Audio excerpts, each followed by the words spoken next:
سب سے پہلے جس مقصد کے لیے ہم نے یہ جلسے اور جرگے بلائے ہیں اس پر میں بات کرنا چاہوں گا۔ میرے عزیز ساتھیوں،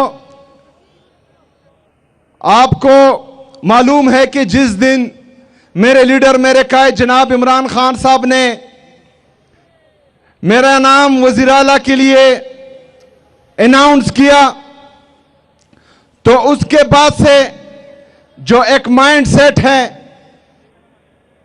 جو ہماری پاکستان کی یوتھ کو، ہمارے پاکستان کے نوجوانوں کو، ہمارے پاکستان کے مڈل کلاس کو آگے نہیں آنے دیتے، وہ تمام لوگ جو ہیں ایکٹیو ہو گئے اور مجھ پر اعتراضات انہوں نے شروع کر دیا۔ ہم پاکستان کی جتنی بھی یوتھ ہے، جتنے بھی نوجوان ہیں، وہ اپنے لیڈر، اپنے قائد جناب عمران خان صاحب کا شکریہ ادا کرتے ہیں کہ انہوں نے ہمیں اس قابل بنایا کہ پہلے ہم اس ایوان کا حصہ بن سکتے ہیں اور آج خیبر پختونخوا کے ایک صوبے کے چیف ایگزیکٹو بن سکتے ہیں۔ ہم اپنے لیڈر، اپنے قائد کا شکریہ ادا کرتے ہیں۔ اس سے پہلے ہم نے دیکھا کہ اگر کسی کے نام کے ساتھ شریف ہو، بھٹو ہو، زرداری ہو، صرف وہی سیاست کر سکتا تھا اور وہی جو ہے وزیر اعلیٰ یا وزیر اعظم بن سکتا تھا۔ لیکن آج حکومت عام آدمی کی ہے، آج حکومت عوام کی ہے، آج حکومت عمران خان کی ہے۔ میرے عزیز ساتھیوں، جو الزامات مجھ پہ لگے ان کے جوابات میں دے چکا ہوں، لیکن ان الزامات کے بدلے میں نے کبھی بھی غلط بات نہیں کی۔ انتہائی گھٹیا لہجہ میرے خلاف استعمال ہوا، انتہائی بدتمیزی کی گئی، اور کسی چھوٹے لیول پر نہیں، D G S P R خود پشاور آ کر پریس کانفرنس کرتا ہے اور گھٹیا زبان استعمال کرتا ہے۔ پاکستان کے وفاقی وزراء چھوٹے لیول کے بندے نہیں، وفاقی وزراء جو جعلی طریقے سے آئے ہیں لیکن وفاقی وزراء ہیں، وہ غلیظ اور گھٹیا الزامات لگاتے ہیں پریس کانفرنس میں۔ لیکن میں عمران خان کا سپاہی ہوں، میں قبائلی ہوں، میں پشتون ہوں، ان کا میں نے کبھی جو ہے غلط طریقے سے جواب نہیں دیا ان کو۔ میں اسمبلی کے فلور پر کھڑا ہوا، میں نے مہذب طریقے سے ان کے تمام الزامات کا جواب دیا۔ اس کے بعد میں نے کہا کہ میں اپنے لیڈر، اپنے قائد جناب عمران خان صاحب سے قانونی اور آئینی طریقے سے ملنا چاہتا ہوں۔ ہمارے خیبر پختونخوا کے ہوم ڈپارٹمنٹ نے، پنجاب کے ہوم ڈپارٹمنٹ اور وفاقی حکومت کو خط لکھا کہ میں یا صوبے کا وزیر اعلیٰ اپنے لیڈر، اپنے قائد جناب عمران خان صاحب سے ملنا چاہتا ہے، برائے مہربانی وہاں انتظامات کروائیں۔ میں وہاں پر گیا اڈیالہ جیل، اڈیالہ جیل کے باہر کھڑا ہوا، اسی وقت پاکستان کے وزیر اعظم، جعلی طریقے سے وزیر اعظم ہے لیکن پاکستان کا وزیر اعظم ہے، اس کی کال آئی، اس نے مبارکباد دی، لیکن میں نے اس خواہش کا اظہار کیا کہ میں اپنے لیڈر، اپنے قائد جناب عمران خان صاحب سے ملنا چاہتا ہوں اور برائے مہربانی آپ جو ہے اس کا بندوبست کریں۔ انہوں نے کہا، جو کہا وہ آپ لوگوں نے سنا۔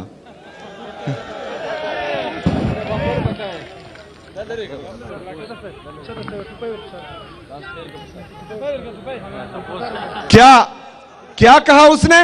پوچھ کر بتاتا ہوں، پوچھ کر بتاتا ہوں۔ کس سے پوچھ کر؟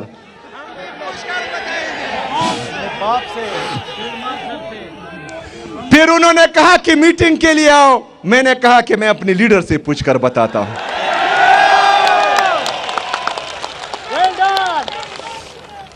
میرے عزیز ساتھیوں،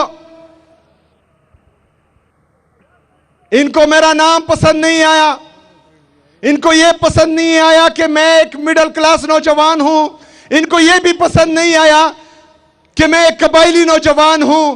اسی وجہ سے اسی دن سے جو ہے یہ میرے خلاف ایک نیریٹو بلڈ کر رہے ہیں۔